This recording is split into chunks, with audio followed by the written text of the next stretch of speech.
Pristatau savo sukurtą programėlę, kuri vadinasi Birštono dviračių maršrutai. Ji yra žiauriai paprasta. Tiesiog atsidarote programėlę, pasirenkate maršrutą, pavyzdžiui, Birštono Apžvalgos bokštas, ir iš karto perkelia į Google žemėlapis. Programėlė įveikti būtinas mobilus internetas. Jeigu nėra mobilaus interneto, tai tada rodo arba Wi-Fi, rodo, kad nėra interneto ryšio. Ir tada užkrauna žemėlapį. Tuoj su sužymėtais taškais.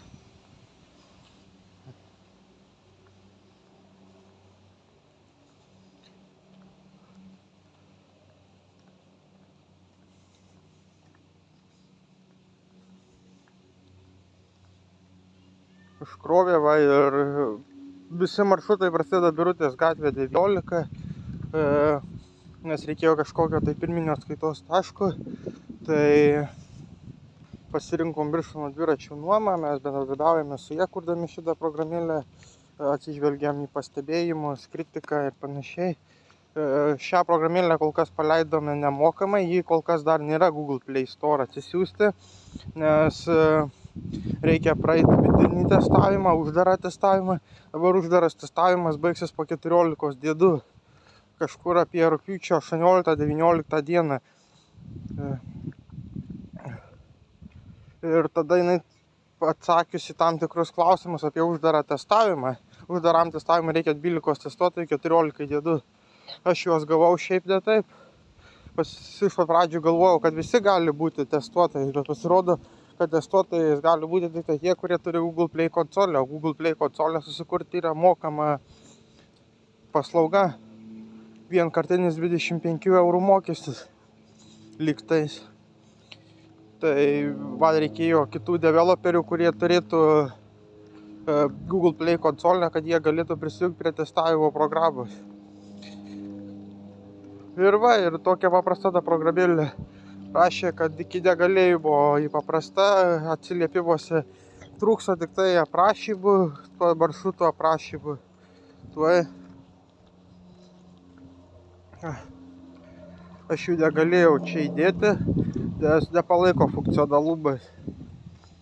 Krauna.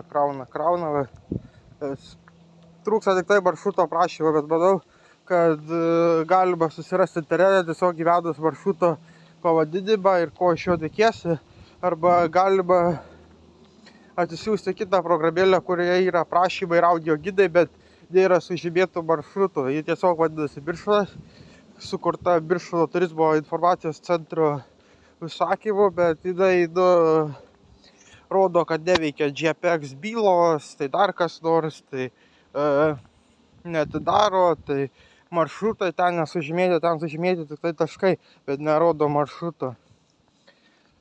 Iš esmės tokia paprasta programėlė, čia kol kas yra 2, 4, 6 maršrutai, suskirstyti pagal ilgį nuo 2 km iki 50 km. Manau, kad pirmą maršrutą galima padaryti dar 7 maršrutų, kad Birštono Apžvalgos bokštas, Birštono piliakalniai, bet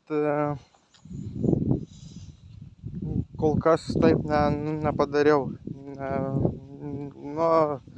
Manau, kad tai turėtų būti atskiri maršrutai, bet tie, kas pastebės, kad galima nuo bokšto iki Nemajūnų nuvažiuoti, tai tikrai pastebės. Visiškai paprasta programėlė, aš ją kiek kūriau kelias valandas, bet reikėjo kelių mėnesių, kad sugalvoti, kaip.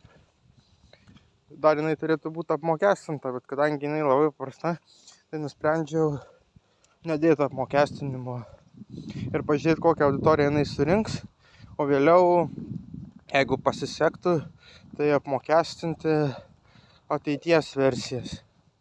Tai va tiek šiandien ir susitiksime kitose vaizdo įrašuose.